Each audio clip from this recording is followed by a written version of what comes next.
Hey team, Chef Eric Gephart here. Hope you're doing well. Today I just want to keep it real with you. Give you a little listicle video, play-by-play if you will, of how to cook salmon, right? There's a billion recipes out there. A recipe is just a guideline, but there's so many hang-ups when you start talking about a recipe. Let's just break it down to bare bones, bare basic bones, and do technique, all right?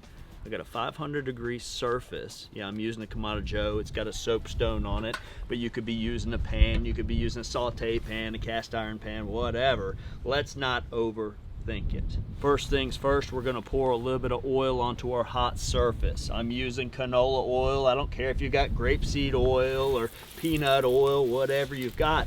And that smoke is what I wanna see, okay? So we have a little windy out here today.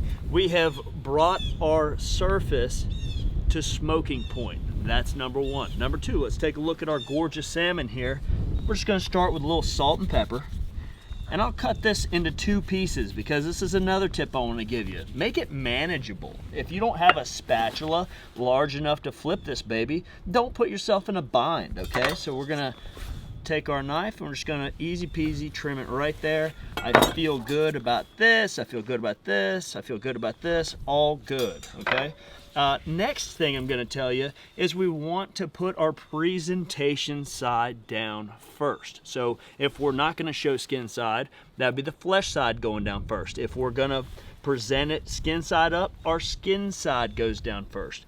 The reason for that is in a pan or on the stone, there's only so much surface area. We want to get good conductivity and 100% heat that we have working with right off the bat. Excellent caramelization presentation side, okay? So we'll do one here today, skin side up, one flesh side up. I'll go ahead and put a little bit of salt and pepper, and this salt and pepper and oil mixture on top will create that non-stick surface that we're looking for, okay? Next tip, the drag test. You're gonna come up to your surface and you're gonna drag it. If it sticks, it's not hot enough or it needs a little bit more fat content or oil on there, okay? So that was fine, it didn't stick. I'm still gonna put just another touch of oil on there. Drag test, and we're gonna dry. Beautiful. Skin side's down. Next, let's do flesh side down, okay? So drag test, and we're gonna lay it away from ourselves. Especially if we're putting this in a pan, you always lay away. That way you don't splash yourself with hot oil. Let me kind of do a diagram here, an in the air diagram. You're holding a pan, there's some oil in there. Don't lay it towards you because it might splash your hand. Always lay away, all right? Now, high heat, we're at 500 plus degrees here. You wanna fidget. Don't fidget, okay? Just let it, I almost sung let it be, all right? We just gotta let it be, okay? And if, when you're ready to flip, it's sticking, let it be a little longer, okay? Let's take a look. I think we're ready to go here. Notice I see that white creeping up the edges. I'm getting nice crispy skin.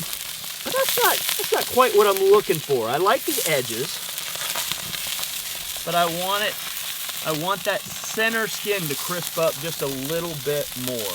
And here we're watching it climb up a little bit. I see some nice rendering occurring. Let's go ahead and flip. I'm gonna slide that spatula under, put a little positive pressure, and lay away. Oh my gosh, that's what I'm talking about. Gorgeous caramelization, the Maillard reaction, the proteins have turned to sugar. I'm getting away from the simplicity of what's going on. I just gotta shut up and let it happen, okay? The heat and the salmon are doing all the work. This is gonna turn into an ASMR video from this point on, I promise. That's crisped up really nice. Great caramelization. There's a difference between a dry sear and a golden sear. That's a golden sear. A dry sear, you're gonna feel it kind of in the back of your teeth. They're gonna stick together a little bit. That right there is just gonna be all goodness, okay? So this is cooked perfectly in my book. Remember, this was gonna be the presentation side first. You could go either way, but that's what we're talking about. So I've got a little plate here, just with some stuff already on it. Boom. Remember, what we're not gonna do is pour sauce over this because we worked hard to get that nice color and that nice crisp. Now this piece is a little thicker, right? That was our tail piece, so it's gonna cook a little quicker. So now we're using our chef's intuition or our cook's common sense. Thinner pieces cook faster than thicker pieces. You can see right where we are, right here. It's starting to creep up a little. This is a nice thick piece. Slide it around if we wanted to. And always touch your food, okay? Every time you poke something, you're building context to the next time you do it.